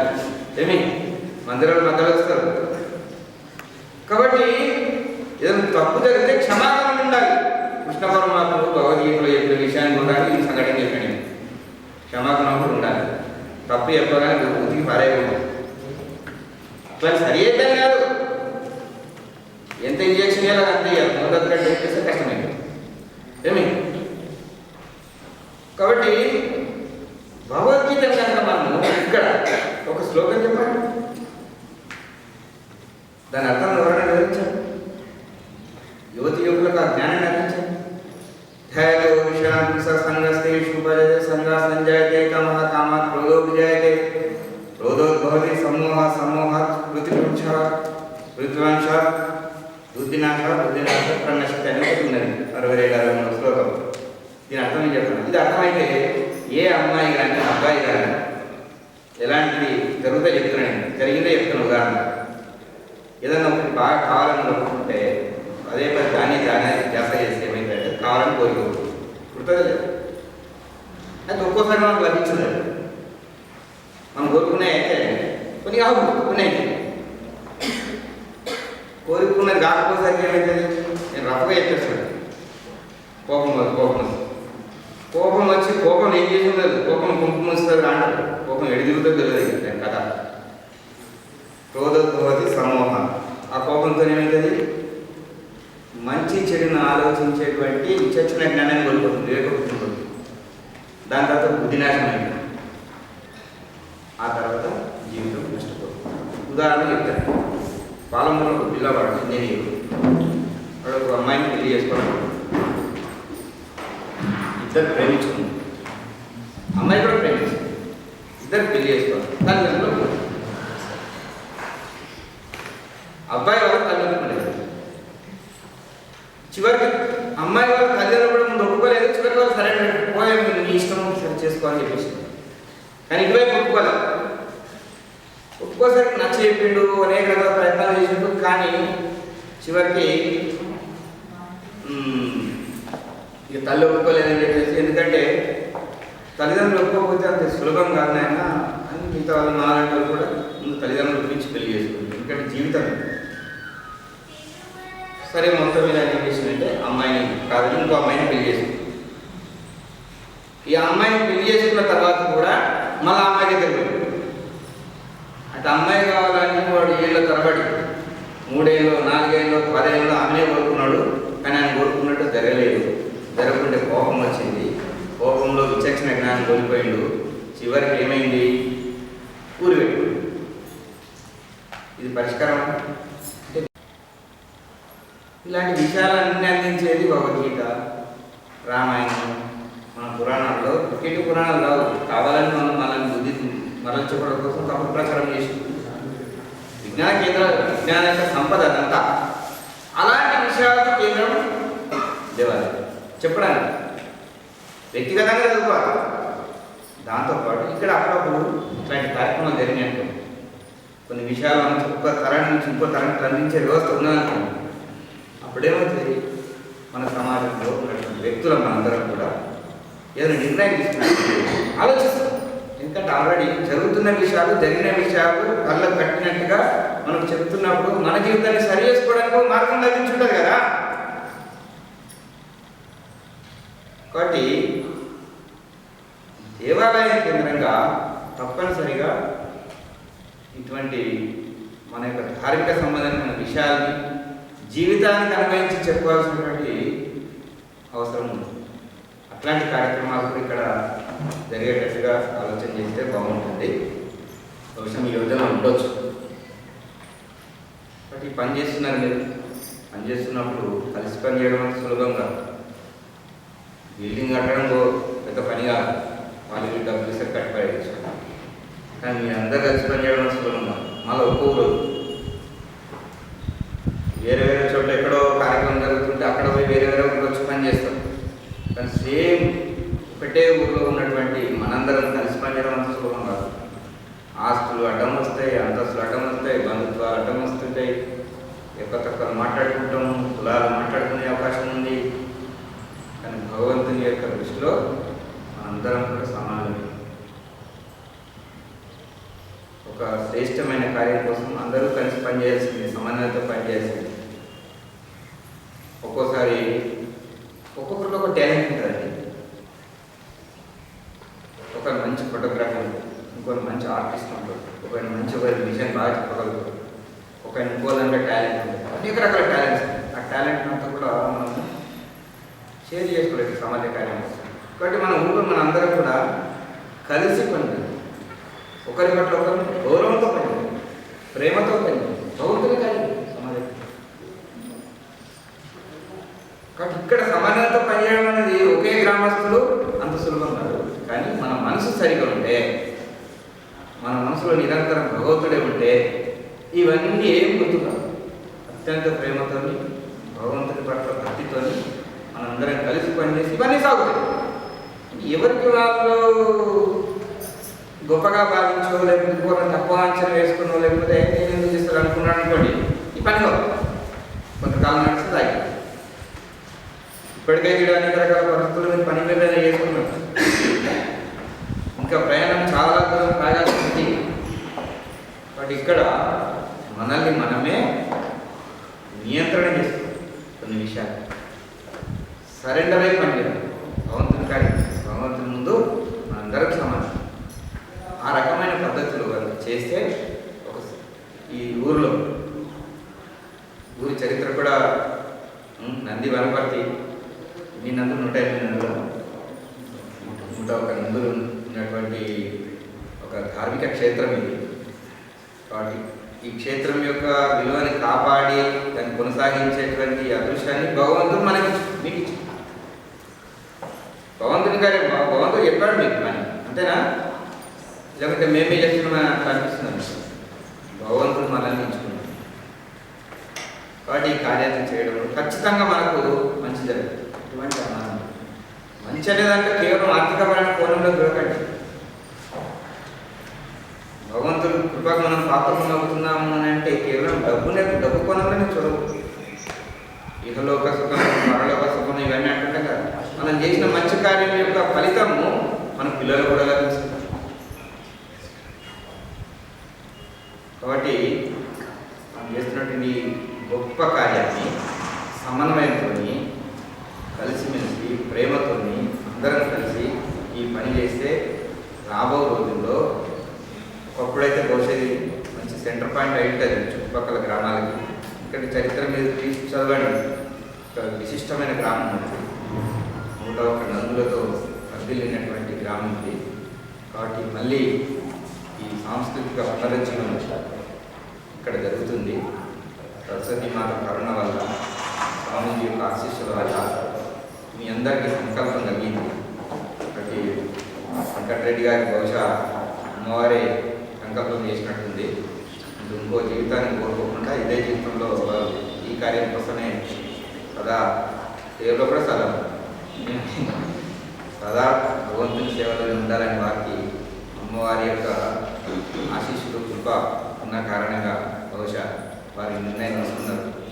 మీ అందరం కలిసి ఈ కార్యాన్ని ముందుకు తీసుకెళ్ళి ఏ దేవాలయం కేంద్రంగా అయితే మానవ వికాస కేంద్రాలుగా విలసిల్లినాయో అవన్నీ కూడా ఇక్కడ జరిగేటట్టుగా విభిన్నమైన కార్యక్రమాలను మనం రచన చేసుకుంటే ఖచ్చితంగా ఒక కుటుంబం, గ్రామం, అనేక గ్రామం, దేశం కూడా రేపు అన్ని రకాలుగా అభివృద్ధి చెందేటువంటి అవకాశం ఉంది. ఇది పూర్వం నుంచి ఉన్న వ్యవస్థనే మళ్ళీ మనకు తెలిసో తెలియక ఆ కార్యం మళ్ళీ మనం ముందుకు తీసుకెళ్తున్నాము. వాటి యొక్క గొప్ప కార్యంలో మనం ఉన్నాం. భగవంతుని కృప వల్ల మనం ఆ దారి నుంచి మళ్ళీ అటు ఇటు కాకుండా సమన్వయంతో పనిచేస్తారని కోరుకుంటూ సెలవు తీసుకుంటాను. ధన్యవాదాలు. మనకు ఒకసారి గట్టిగా చెప్పట్లు కొట్టుకుంటాం. సాధారణంగా సమావేశాలలో అనిపించింది అందరం, ఎందుకంటే మంగళవారం అయినా సమన్వయ మండలి సమావేశానికి మాతృ మండలి అందరూ కలిపి వచ్చారు. ఇందాక ఒక కార్యం కోసం అందరం కలిసి పనిచేయాలని వచ్చినాం. సో ఇది ఇంతవరకు ఓకే. సో పుస్తకం వారు ప్రస్తావన చేసినట్టుగా సమాజం యొక్క వికాసం కోసం సామాజిక బాధ్యతగా 2 కార్యక్రమాలు పూర్వం సంకల్పం చేసినవే, ఇంతకుముందే చేసినాం, ఆచరణలో తీసుకురావాలి. 1 సంవత్సరాలలోపు పిల్లల పుట్టినరోజు వేడుకని ఈ సంకల్ప భవన్లో చేసి సంస్కారం ఇచ్చే వైపు మనం తీసుకుపోతాం.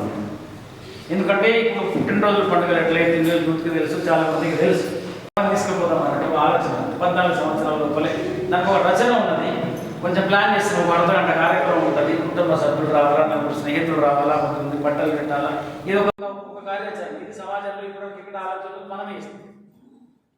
2వ కార్యం ఇందాక వారి చెప్పినట్టు అందరం బాధ్యులమే ఉన్న దీంట్లో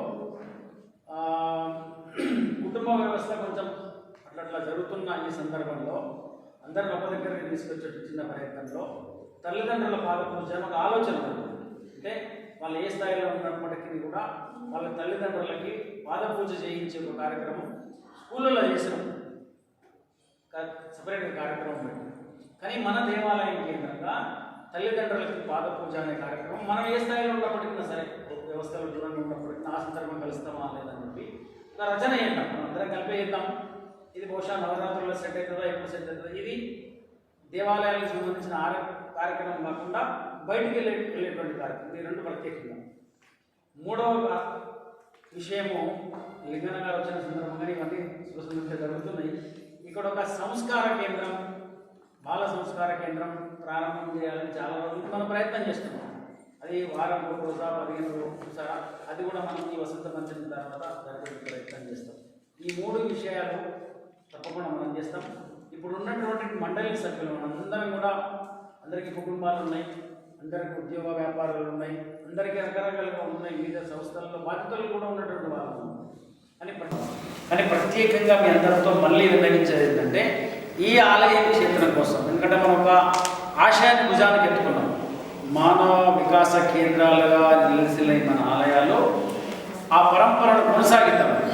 సో దాంట్లో మనం అందరం మమేకం కావడం కోసం కొంచెం సమయం ఇటు పక్క ఇచ్చే ప్రయత్నం ఇప్పటి నుంచే మనం కొంచెం ప్రయత్నం చేస్తాం. మండలిలో ఉన్నటువంటి ప్రముఖులు సహాయకులకి బాధ్యత పనిచేస్తారు. కొత్తగా ఎవరు ఉన్నప్పటికీ కూడా ఇందాక 3 మాకు ఇమీడియట్గా సమయం ఉందండి, మా దగ్గర మేము రెడీ ఉన్నాం, ఖాళీగా ఉన్నాం అనుకున్నటువంటి వాళ్ళు ఇందాక చెప్పినటువంటి 3 కార్యాలు ఏదో ఒక కార్యాన్ని కూడా తెచ్చుకోవచ్చు. దీని పని నేను చూస్తాను, కల్పన మనం ఇస్తాం, దానికి సంబంధించిన పని ప్రారంభం చేయాలా. దీనికి తోడు మనకు సంబంధించిన మిత్రులు ఉంటారు, ఖచ్చితంగా మనమే చేయాల్సిన అవసరం లేదు, మనమే చేయకూడదు.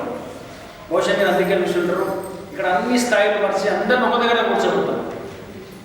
మనకన్నా ఎక్కువ వయసులో పెద్దవాళ్ళు లేదు అన్ని తెలిసినట్టు మన తెలంగాణ అక్కడ కాము కూర్చుంటారు. సందర్భం వచ్చినప్పుడు వాళ్ళకి వస్తాడు.